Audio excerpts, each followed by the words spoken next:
كله بيتكلم عن الفرحة الغير مبررة لجماهير نادي الزمالك ان هو كسب القمة. يعني الماتش اللي فات بتاع الاهلي والزمالك، لكن انا يعني ضد الاستغراب ده. ما تسيبوهم يفرحوا يا جماعة، في ايه يعني؟ الناس بتفرح عادي يعني، ومعاهم حق على فكرة. هما يعني نادي الزمالك ما كسبش النادي الاهلي من 21 سنة في الدور الاول، يعني في الدوري 21 سنة. فانتوا متخيلين فوز بعد 21 سنة عامل ازاي؟ ما تسيبوهم يفرحوا يعني. ايه المشكلة؟ ايه المشكلة؟ ما تسيبوهم يفرحوا يا جماعة.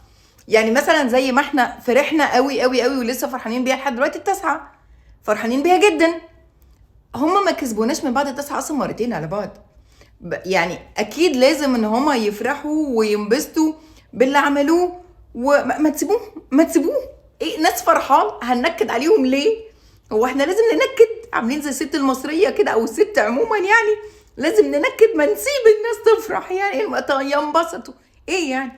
انا اللي استوقفني من بعد الماتش ده طبعا، وانا بتفرج على الماتش وكلنا بنتفرج على الماتش، ما كانش في دماغنا موضوع الكور ده وما خدتش بالي منه اصلا. حلو، بس انا الموضوع ولا ضايقني ولا حاجه، الموضوع قعدت اضحك. يعني قعدت اضحك من العقليه بتاعه الاداره او الناس اللي في النادي. ايه ده يا جماعه؟ ايه ده؟ احنا هنهرج؟ يعني بنلعب اخر شويه في الماتش بكوره واحده، الكوره اللي هي في الملعب، بنقعد ندور على الكيور. بندور على الكيور ليه؟ هو احنا حاجزين ملعب خماسي ومعانا كوره واحده وهنقعد ندور عليها؟ ايه ده؟ في يا جماعه نجيب كورنا بقى المره الجايه، نجيب كورنا زي ما كابتن سيد عبد الحفيظ كان بيعمل فيه ماتش كده من الماتشات. كان كابتن سيد عبد الحفيظ الله يمسيه بالخير والله، كان واخد الكور معاه. يعني مش معقول كده، شكلها وحش يعني. مش يعني هو انا ما قلتش انه لو كان الكور دي موجوده كان زماننا كسبنا يعني، لا خالص يعني، انا ما بقولش كده يعني. الاهلي كان بيلعب مش حلو والتشكيله كانت زي الزفت اصلا، والزمالك كان افضل، وقلت كده في فيديو يعني.